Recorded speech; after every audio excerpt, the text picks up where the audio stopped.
नमस्कार माझे विद्यार्थी मित्रांनो. तर आपण इयत्ता 9वीचा मॅथमॅटिक्स 1चा पहिला लेसन स्टार्ट केलेला आहे. धड्याचं नाव आहे संच, इन इंग्लिश सेट. या धड्यामध्ये एकूण 4 सराव संच आहे, 4 प्रॅक्टिस सेट आहे. त्यातला पहिला दुसरा प्रॅक्टिस सेट आपला झालेला आहे. आत्ता आपण तिसऱ्या प्रॅक्टिस सेटसाठी पण एक व्हिडिओ बनवलेला होता, ज्यात आपण जवळपास वेगळे 4 कन्सेप्ट बघितले होते. सगळ्यात पहिला कन्सेप्ट बघितला होता वेन डायग्राम, वेन आकृती. दुसरा होता उपसंच, सबसेट. तिसरा होता विश्वसंच, युनिव्हर्सल सेट. आणि पाचवा होता पूरक संच, कॉम्प्लिमेंटरी सेट. तर हे चारही कन्सेप्ट जर तुम्हाला चांगली माहिती असेल तर सराव संच 1.3 नक्की तुम्हाला जमेल. आय होप तुम्ही सराव संच 1.3 साठी आपण बनवलेला जो व्हिडिओ होता तो बघितलेला असेल. तर आज आपण सराव संच 1.3 ला स्टार्ट करणार आहोत. सराव संच 1.3 याच्यामध्ये एकूण 7 गणित आहे. एक गणित आपण व्यवस्थित बघण्याचा प्रयत्न करू आणि त्या संदर्भातला मी होमवर्क पण देणार आहे. तो तुम्ही मला परत एकदा व्हॉट्सॲपवरून चेक करून घ्या. ओके.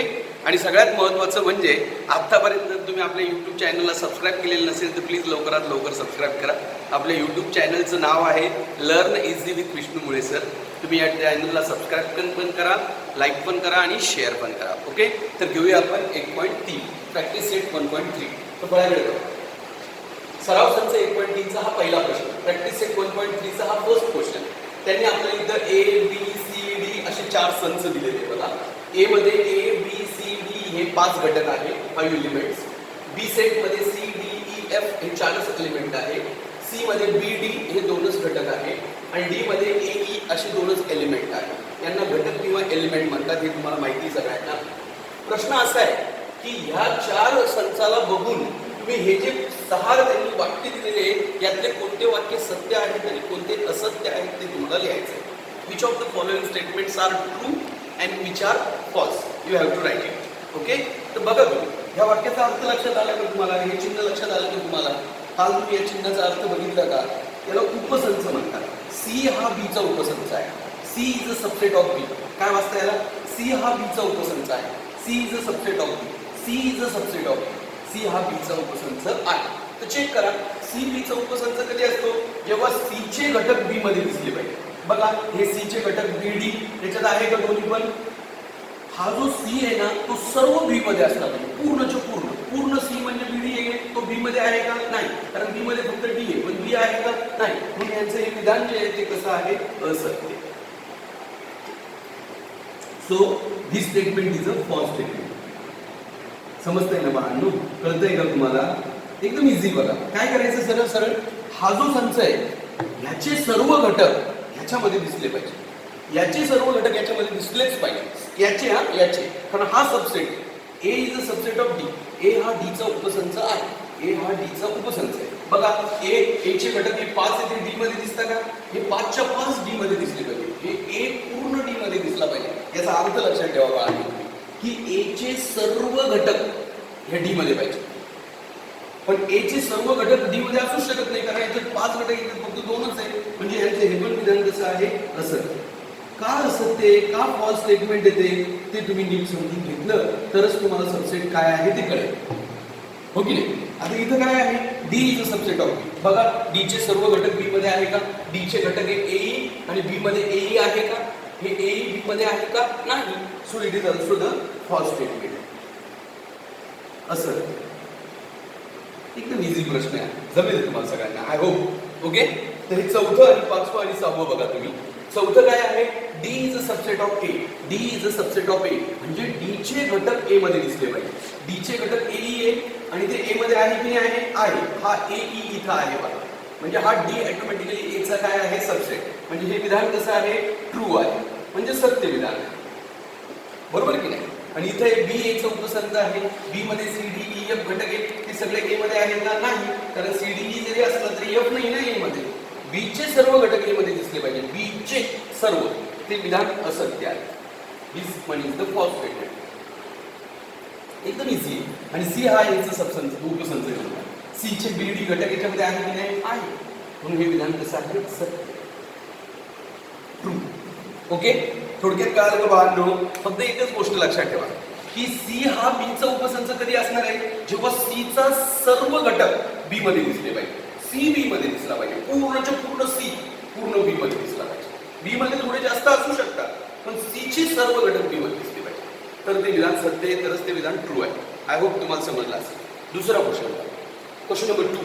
मी थोडं मराठीतच लिहिलेलं आहे हा क्वेश्चन. प्लीज सेमीवाल्यांनी इंग्लिशचं पुस्तक घेऊन बसत जा, कारण बरेचसे वाक्य मी इंग्लिशमध्ये लिहित नाही. आता इथे इंग्लिशमध्ये लिहिलंय मी, पण तुम्ही मराठीत हा वरचा जो वाक्य आहे ते नीट बघून घ्या. बाळांनो, प्रश्न नीट बघायचा. आता ते काय बोलतात, 1 ते 20 मधील नैसर्गिक संख्यांचा विश्वसंच घेऊन 1 ते 20 मधील विश्वसंख्या.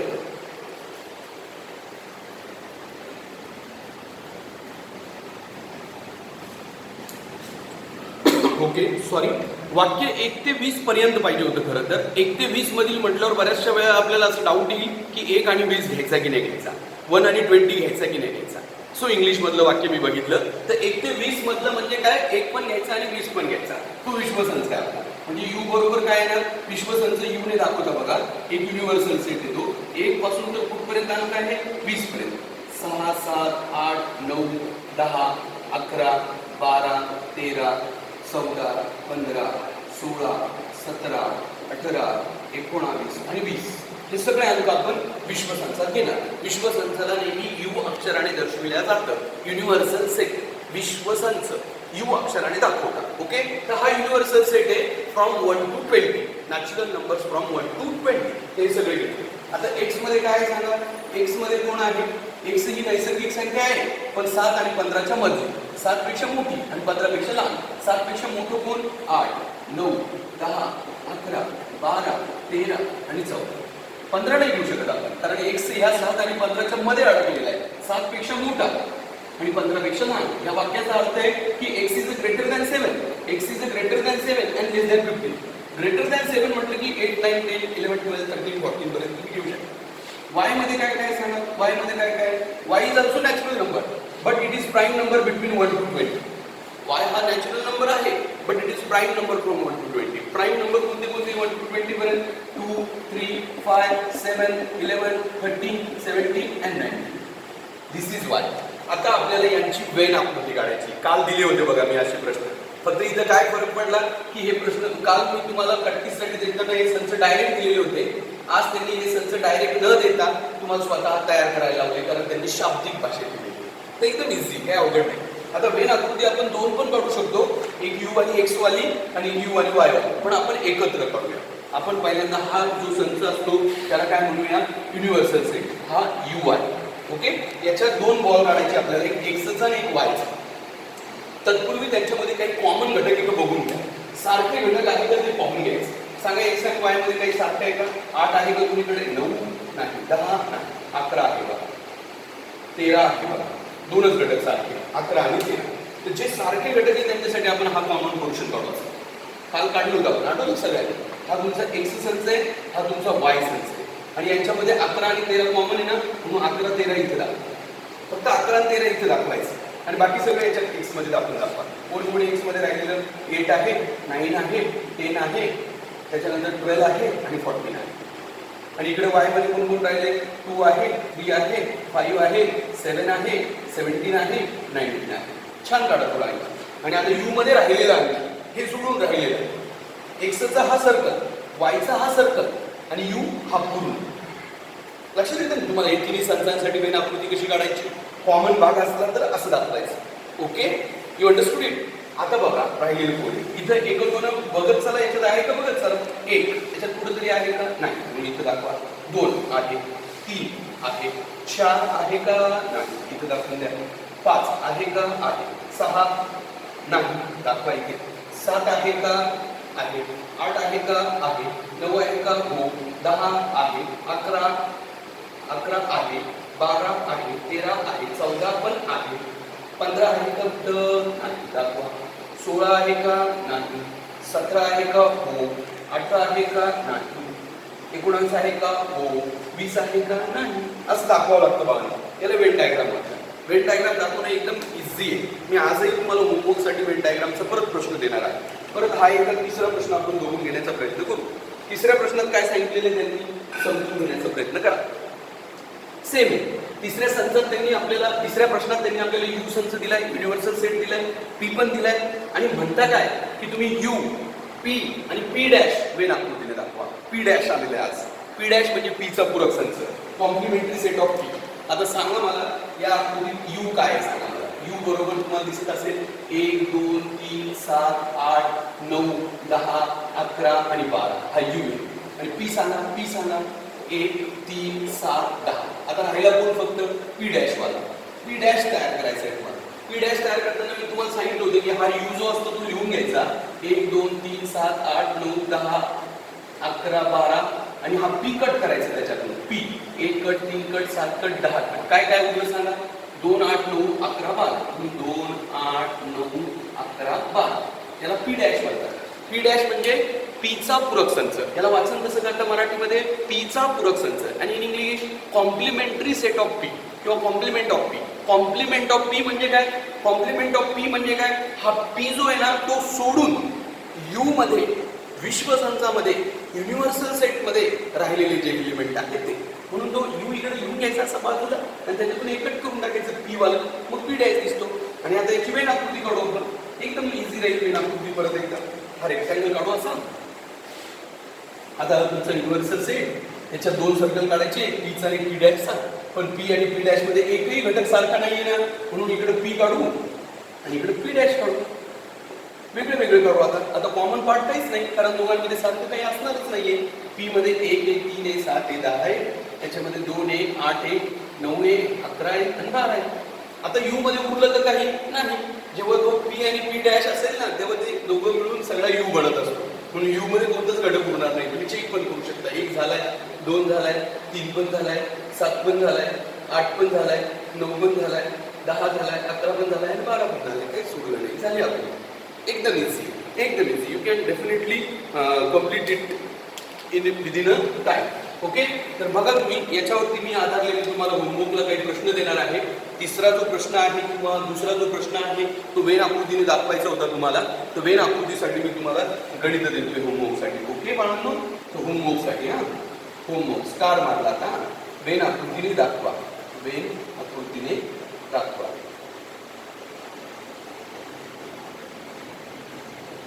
Show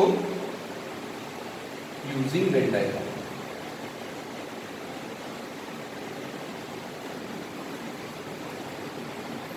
okay. आणि आता मी दिला बघा तुम्हाला यू नावाचा एक संच दिला.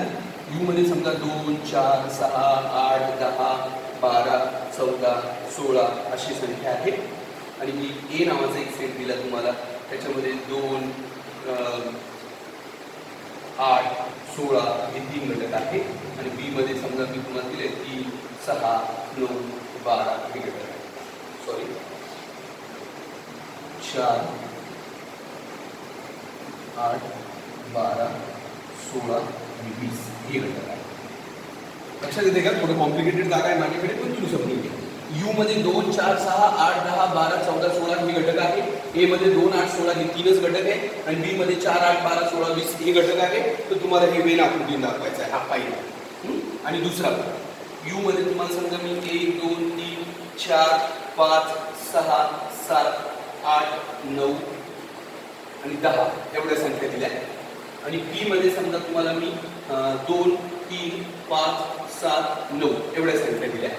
तर आता तुम्हाला काय करायचंय. शो इन वेन डायग्राम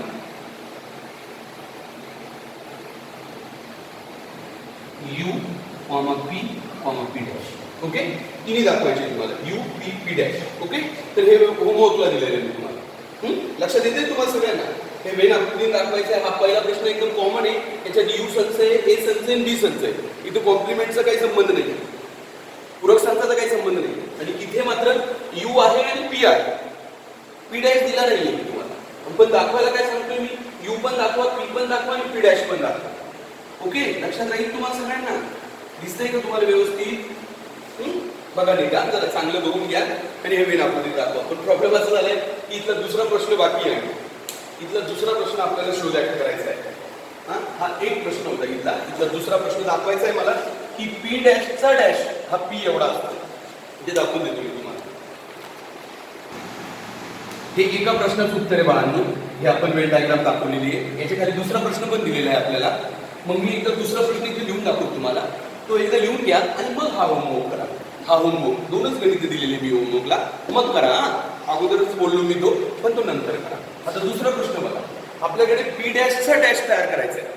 आता तुमच्याकडे यू काय आहे सांगा मला. यू काय आहे? यू आहे 1 2 3 7 8 9 10 11 12. आणि पी पी पी डॅश काय आहे तुमच्याकडे? पी डॅश काय आहे? पी डॅश तयार केलं बघा, 2 8 9 11 12. आता परत ह्या पी डॅशचा आणखी एक डॅश बनवायचा आहे, म्हणून परत एकदा तुम्हाला आता यू घ्यावा लागेल आणि यू मधून हा पी डॅश कट करावा लागेल. हा यू घ्या.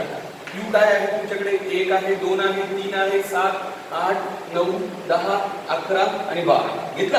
आता याच्यातून हा पी डॅश कट करा, कारण पी डॅशचा डॅश बनवताय तुम्ही, म्हणजे पीच्या पूरक संचाचा पूरक संच, म्हणजे कॉम्प्लिमेंटरी सेट ऑफ पी, म्हणजे पीचं कॉम्प्लिमेंट आणि त्याचं परत कॉम्प्लिमेंट, म्हणून पीचं कॉम्प्लिमेंट इथून कट करा. 2 कट करा, 8 कट करा, 9 11 12. काय काय उरलं सांगा? 1 3 7 10. कुठे इथे 1 3 7 10. आणि हे 1 3 7 10 म्हणजेच काय आहे? म्हणजेच काय आहे? पी संच. म्हणून त्यांचं जे विचारलं होतं त्यांनी पी डॅशचा डॅश बरोबर पी या वाक्याचा काय झालेला आहे? पडताळा झालेला आहे.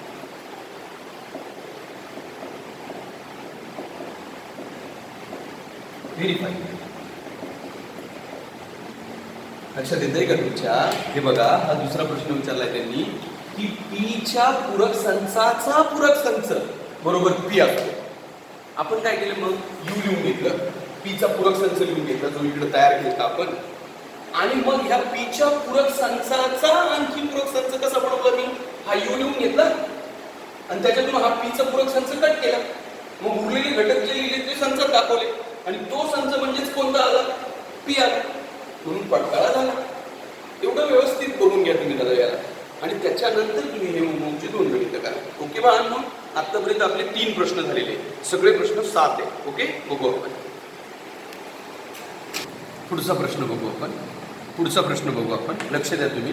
आता हा 4था प्रश्न आहे. आता प्रश्न खूपच सोपा आहे आपल्यासाठी, की ए मध्ये 1 3 2 7 असे घटक आहे. हा ए संच आहे त्यांचा 1 3 2 7 एलिमेंट असलेला, आणि याचे आपल्याला 3 सबसेट्स लिहायचे. 3 असा सेम प्रश्न मी तुम्हाला प्रॅक्टिससाठी दिलेला आहे, पण तेव्हा मी 5 उपसंच लिहायला लावायचे तुम्हाला. 5, आता तर 3च लिहायचे.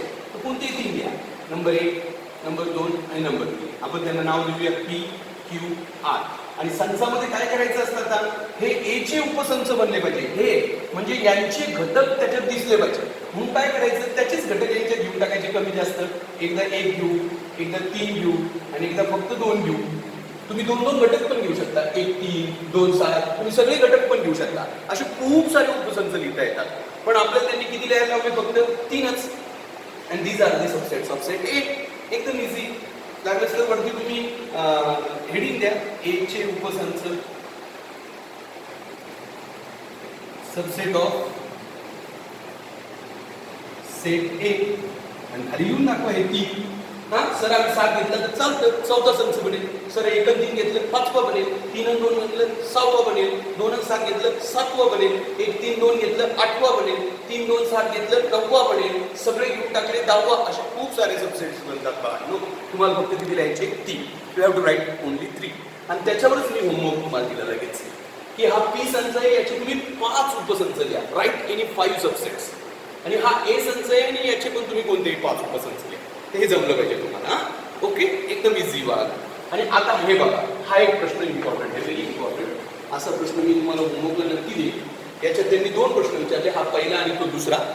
पहिल्या प्रश्नात त्यांचं म्हणणं आहे की तुमच्याकडे 5 संच आहे. एक पी म्हणजे पुणे, मी शॉर्टकट मध्ये लिहिल्या. इथं ऍक्च्युअल वाक्य आहे मराठीमध्ये, पुण्यामधील रहिवाशांचा संच, set of residents of Pune. मोठं वाक्य आहे, पण मी शॉर्टकट मध्ये फक्त नावं लिहिली. P means Pune, I means Indore, M means Madhya Pradesh, B means Bharat, and H means Maharashtra. आता तुम्हाला इथं माहिती असेल सगळ्यांना की ऍक्च्युअली हे तुम्ही पी म्हणजे पुणे हे एक शहर आहे, एच आय इंदोर हे पण एक शहर आहे, एम मध्य प्रदेश हे एक राज्य आहे, बी भारत हा पूर्ण आपला देश आहे, आणि एच महाराष्ट्र हे आपलं एक राज्य आहे. तुम्ही जर याला वेन आकृतीने दाखवायचं ठरवलं ना तर अशी वेन आकृती बनू शकते तुमची. बघा की हा तुमचा भारत झाला बी. या भारतामध्ये 2 वेगळे वेगळे राज्य आहे बघा तुमच्याकडे. पहिलं राज्य कोणतं आहे सांगा तुमच्याकडे? पहिलं राज्य कोणतं आहे तुमच्याकडे? एक आहे मध्य प्रदेश आणि एक आहे महाराष्ट्र. मध्य प्रदेशला त्यांनी यम म्हटलेले, महाराष्ट्राला एच म्हटलेले. आणि मध्य प्रदेशची एक राजधानी आहे, राजधानी नाही, यम म्हणजे मध्य प्रदेश. मध्य प्रदेश मधलं एक शहर आहे इंदोर आणि महाराष्ट्रातलं एक शहर आहे पुणे.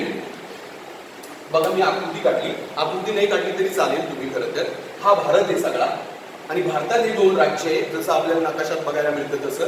हा मध्य प्रदेश, हा महाराष्ट्र. एम मीन्स मध्य प्रदेश, एच मीन्स महाराष्ट्र. आणि मध्य प्रदेशचं एक शहर इंदोर आणि महाराष्ट्राचं एक शहर बी. आता कळतं आपल्याला कोण कुणाचे सबसेट आहे. तर काय करायचं, हे सगळे चारी पण बीचे सबसेट घेऊन टाकायचे पहिल्यांदा. आय सुद्धा कुणाचा सबसेट बीचा, एम सुद्धा कुणाचा सबसेट बीचा आणि एच सुद्धा कुणाचा सबसेट बीचा आणि पी सुद्धा कुणाचा सबसेट बीचा. सगळे चारी बीचे सबसेट घ्यायचे आणि त्याच्यानंतर आय हा कुणाचा घ्यायचा फक्त एमचा आणि पी हा कुणाचा घ्यायचा एचचा. झालं, हे सबसेट रिलेशनशिप आहे. 6 एकमेकांचे उपसंच आहे. समजा की हे चारी पण बीचे उपसंच आहे आणि हा इंदोर फक्त म्हणजे इंदोर महाराष्ट्राचा उपसंच आहे, मध्य प्रदेशचा. आणि पुणे हा कुणाचा उपसंच आहे? महाराष्ट्राचा. नाव थोडं मध्य प्रदेशला यम दिलंय त्यांनी आणि महाराष्ट्राला एच दिलंय. अल्फाबेटिकली वाटत नाही, त्याच्यामुळे थोडा गोंधळ होऊ शकतो, पण तुम्ही लक्षात घ्या. ओके, एकदम इझी, नकाशासारखं थोडक्यात. आणि त्याच्यानंतर दुसरा प्रश्न त्यांनी असा विचारला की यांच्यात युनिव्हर्सल सेट कुणाला घेत आहे, विश्वसंच कुणाला म्हणताय? साहजिकच आहे, भारत हा सगळ्यांचा बॉस आहे, भारतामध्ये सगळे संच सामावलेले आहे, म्हणून तुम्हाला विश्वसंच म्हणून कुणाला घेता येईल? भारत हा विश्वसंच राहील. भारत म्हणजे कोण? बी. संच बी हा विश्वसंच आहे. Set B is a universal set. Okay, जमेल की नाही? एकदम सोपं आहे की नाही? हा, मी देऊ तुम्हाला असाच एक प्रश्न तुम्हाला, तर तुम्ही समजून घ्या. मी तुम्हाला होमवर्कसाठी एक प्रश्न देतो. समजा आता काय प्रश्न दिलाय होमवर्कसाठी, मी बघा की उपसंच संबंध लिहा. उपसंच संबंध लिहा. Right subset relations. ओके, आणि मग मी इथं देऊन ठेवलं बघा, I means India. Okay, G means Gujarat.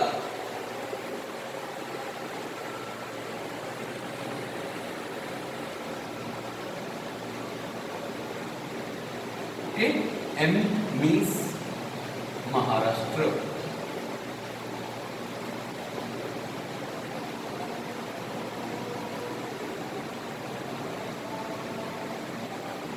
A means Aurangabad.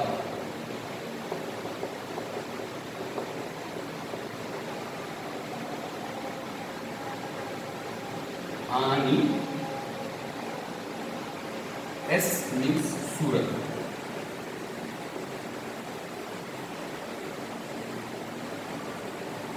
आता तुम्ही काय करा, याची पण अशी वेन डायग्राम काढा पहिल्यांदा आणि वेन डायग्राम काढल्यानंतर असे 6 उपसंच संबंध तुम्ही इकडे लिहून दाखवा. तुम्हाला लगेच कळणार आहे काय की आय हा इंडिया असेल, इंडियामध्ये 2 राज्य असेल, एक गुजरात असेल, एक महाराष्ट्र असेल. गुजरातमध्ये तुम्ही सुरत दाखवू शकता कारण गुजरातचं एक शहर आहे सुरत आणि महाराष्ट्राचं तुम्ही काय दाखवू शकता? औरंगाबाद. गुजरातमध्ये तुम्ही औरंगाबाद नाही दाखवू शकत. लक्षात येते ना तुम्हाला? एकदम इझी बघा. जसं मी अगोदर जे केलं तसं करा आणि मला तुम्ही होमवर्क केल्यानंतर व्हॉट्सॲपवरती चेक करून टाका. तर आपण पुढचे प्रश्न बघू. आपण बघतोय की या सराव संचामध्ये 7 प्रश्न होते. मी वेळच्या वेळी तुम्हाला होमवर्क पण दिलेला आहे. ज्या त्या प्रश्नाचा होमवर्क ज्या त्या ठिकाणी दिलेला आहे तो तुम्ही कंप्लीट करा. हा खूप मेन सराव संच आहे, मेन प्रॅक्टिस सेट आहे या धड्याचा. सगळेच प्रॅक्टिस सेट मेन आहे. हळूहळू आता आपला 3रा सराव संच आज संपणार आहे. त्याच्यानंतर एकच सराव संच राहील आणि मग असेल आपली टेस्ट. तुम्ही चांगली तयारी करा बाळांनो. तर आता हे शेवटचे 2 प्रश्न, 6वा प्रश्न बघा. त्यांचं असं म्हणणं आहे की या संचांचा तुम्ही अभ्यास करा आणि हे संच बघितल्यानंतर तुम्ही सांगा की यांच्यासाठी विश्वसंच म्हणून काय घेता येईल तुम्हाला. तर तुम्ही काय करा बघा तुम्ही की ए संच जो दिसतोय तुम्हाला तो काय दिसतोय? 5च्या पटीतील संख्या म्हणजे 5, 10, 15 अँड डॅश अनंत संख्या असतात ना. बी बरोबर 7च्या पटीतील म्हणजे 7, 14, 21 डॅश आणि सी बरोबर 12च्या पटीतील 12, 24, 26 12, 24, 36, 12, 48 अँड डॅश. ओके, तर हे 3 संच आहे तुमच्याकडे ABC. हा त्यांनी सांगितलेले आपल्याला की मल्टिपल्स ऑफ 5, मल्टिपल्स ऑफ 7 आणि मल्टिपल्स ऑफ 12 म्हणजे पाडे घ्यायचे सरळ सरळ. तर आता प्रश्न असा आहे की ह्या तिन्ही संचांना सामावणारा एक कोणता संच असू शकतो? कोणता पण असू शकतो की नाही? आता या सगळ्या नैसर्गिक संख्या दिसतात की नाही तुम्हाला, एकच्या पुढच्या संख्या की नाही? या मग मी काय म्हणू शकतो की येथे नैसर्गिक संख्यांचा संच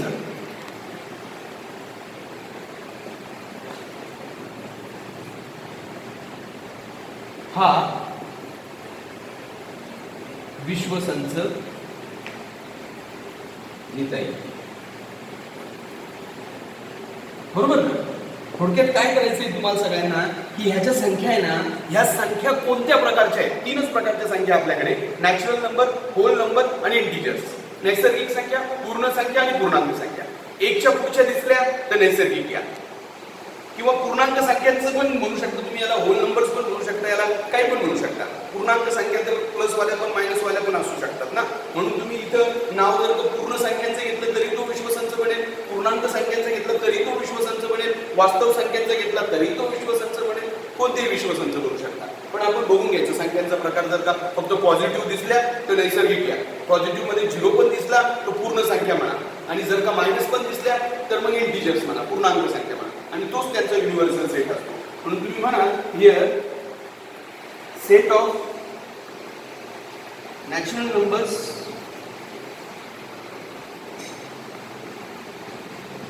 विल बी युनिव्हर्सल सेट.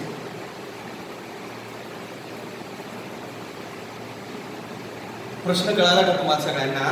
त्यांचं असं म्हणणं आहे बाळांनो की आम्ही तुम्हाला जे ए बी सी 3 संच दिलेले की त्यांनी गुणधर्म पद्धतीने दिलेले, आपण त्यांची यादी बनवली. आता त्यांचं असं म्हणणं आहे की यांच्या तिघांसाठी तुम्ही विश्वसंच कोणता घ्या, which will be the universal set for this 3 sets. Universal set कोणता असेल तर तुम्ही काय करायचं, ह्या ज्या संख्या दिसत आहे ना, या संख्यांना सामावणारा एक कोणता पण संच घ्या. कोणता पण घेण्यापेक्षा 3च आहे तुमच्याकडे, एक नॅचरल, एक होल आणि एक इंटिजर्स. जर तुम्हाला संख्या फक्त पॉझिटिव्ह दिसल्या तर नॅचरल म्हणा, जर 0 पण इन्क्लूड आला तर होल म्हणा, आणि निगेटिव्ह पण आले तर इंटिजर्स म्हणा. आणि तुम्ही सगळ्यांना एकत्रितरित्या कंटिन्यू इंटिजर्स म्हटले तरी चालू शकतात, पूर्णांक संख्या. मी काय बोलतोय कळतंय ना तुम्हाला सगळ्यांना? आता इकडे बघा, याच्यात बघा 2 संच, एक पी आहे, पी म्हणजे 4चा पाडा, पण कसा? पूर्णांक संख्या. म्हणून पूर्णांक संख्यामध्ये तुम्हाला शेवटी -12, -8, -4 पण घ्यावा लागेल तुम्हाला. लक्षात ठेवा तुम्ही, कारण इंटिजर्स म्हटलं प्लस पण अंक आहे आणि मायनस पण अंक आहे. 4च्या पटीतील हे अंक आहे बघा. आता लक्षात येत आहे का? कारण 4च्या पटीतील पूर्णांक संख्या, पूर्णांक म्हटल्यावर मायनस वाले पण असणार. 4चा पाडा मागे पण जातो, पुढे जातो तसा. हे इंटिजर्स सगळे. आणि टी मध्ये तुम्हाला फक्त समवर्ग संख्या घ्यायचा आहे, सर्व समवर्ग संख्या. वर्गसंख्या म्हणजे परफेक्ट स्क्वेअर नंबर, पण समवाले. म्हणून 1चा वर्ग 1 नाही घेऊ शकत, 2चा वर्ग 4 घ्या, 3चा वर्ग 2 नाही घेऊ शकत, 4चा वर्ग 16 घ्या, 5चा वर्ग 25 नाही घेऊ शकत, 6चा वर्ग 36 घ्या. यांना समवर्ग संख्या म्हणतात बघा. आता मला सांगा, या सर्व संख्या सामावणारा कोणता संच असू शकतो? आता मी नैसर्गिक म्हटलं तर निगेटिव्ह संख्या त्याच्यात दिसणार नाही. मी होल म्हटलो तर हा निगेटिव्ह संख्या त्याच्यात दिसणार नाही. मग मला काय म्हणावं लागेल? आता इथे इंटिजर्स वाला सेट म्हणावं लागेल. म्हणजे काय म्हणू शकतो आपण आता, येथे पूर्णांक संख्यांचा संच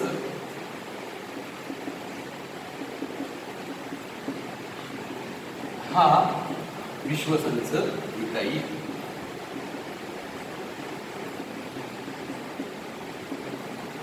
कारण पूर्णांक संख्येचं घेतलं की ऑटोमॅटिकली ह्या संख्या पण त्याच्यात दिसेल आणि ह्या पण दिसेलच ना.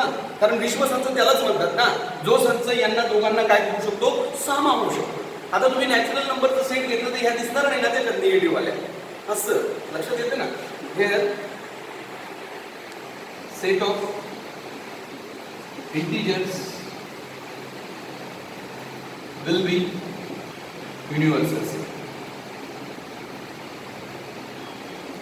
असे बाळांनो समजतच असेल तुम्हाला, लक्षात येते. आता शेवटचा प्रश्न बघू आपण. शेवटचा प्रश्न काय आहे? वर्गातील सर्व विद्यार्थ्यांचा संच हा विश्वसंच म्हणू. एक वर्ग आहे त्यांना आपण विश्वसंच म्हणू. मग गणितात 50% किंवा त्यापेक्षा अधिक गुण मिळवणाऱ्या विद्यार्थ्यांचा संच जर ए मानला तर ए चा पूरक संच लिहून दाखवा. ए संच त्यांनी लिहून टाकलाय, ए चा पूरक संच लिहा. म्हणजे काय तर let all the students of a class is an universal set. Let set A be the students who secure 50% or more marks in maths, then write the complement of set A. आता हे काय आहे तुम्हाला मी थोडा वेळ लिहून दाखवतो बघा. त्यांनी आपल्याला ए संच दिलेला आहे आणि आपल्याला ए चा पूरक संच लिहायचा आहे. ए संच दिलाय, ए चा पूरक संच लिहायचा आहे. जेव्हा की यू म्हणजे वर्गातले सर्व विद्यार्थी. यू आपल्याला माहिती आहे की सर्व विद्यार्थी, टोटल स्टुडंट्स. ओके, वर्गातील सर्व विद्यार्थी. आता ए मध्ये काय दिलेलं त्यांनी? ए काय आहे की गणितात 50% किंवा त्यापेक्षा अधिक गुण मिळवणारे विद्यार्थी.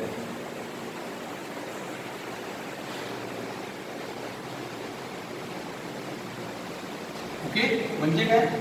Students who secure 50% or more marks in math. बघा बरं का तुम्ही, हा एकदम इझी. तर त्यांनी दिलेलं स्वतः की यू म्हणजे सर्व विद्यार्थी, वर्गातील सर्व विद्यार्थी, total students of a class. आणि ए म्हणजे काय तर गणितात 50% किंवा त्यापेक्षा जास्त गुण घेणारे विद्यार्थी. 50% पण चालेल, 51, 52, 53 सगळे वरच्यावाले. मग ए चा पूरक संच म्हणजे काय? ए सोडून राहिलेले ना, हे सोडून राहिलेले ना, हे सोडून राहिलेले कोण आहे आता सांगा बरं तुम्ही मला. 50% आणि त्यापेक्षा जास्त सोडले तर राहिले कोण आता? 50% पेक्षा कमी वाले विद्यार्थी. 50% आणि 50% पेक्षा जास्त वाले ए असतात. तर ए चा पूरक संच म्हणजे काय? What is mean by complementary set of A? A सोडून राहिलेले. आता मग ए सोडून द्या, हे सोडून द्या आणि राहिलेले सांगा मला कोण राहिलेले. मग 50% आणि जास्त सोडले तर कोण राहिले? 50% पेक्षा कमी वाले. म्हणून तुम्ही इथे लिहा गणितात 50% पेक्षा कमी गुण मिळवणारे विद्यार्थी.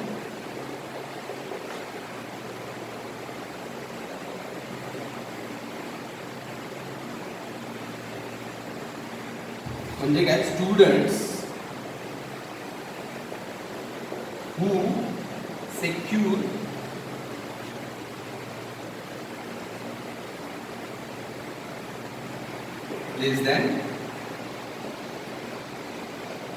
50% marks in math. एकदम इझी, लक्षात आलंच असेल तुमच्या सगळ्यांच्या की ए जर 50% किंवा त्यापेक्षा जास्त असेल तर ए चा कॉम्प्लिमेंट काय असेल? त्याच्या विरुद्ध ना. कॉम्प्लिमेंट म्हणजे विरुद्ध, तो सोडून राहिलेला. राहिले कोण मग? 50% आणि 50% पेक्षा जास्त वाले संपले तर राहिले कोण? 50% पेक्षा कमी वाले. तेच लिहायचं मग कॉम्प्लिमेंट ऑफ ए मध्ये. आणि एवढंच लिहायचं होतं तुम्हाला. हे दोन्ही सेट त्यांनी दिलेले होते.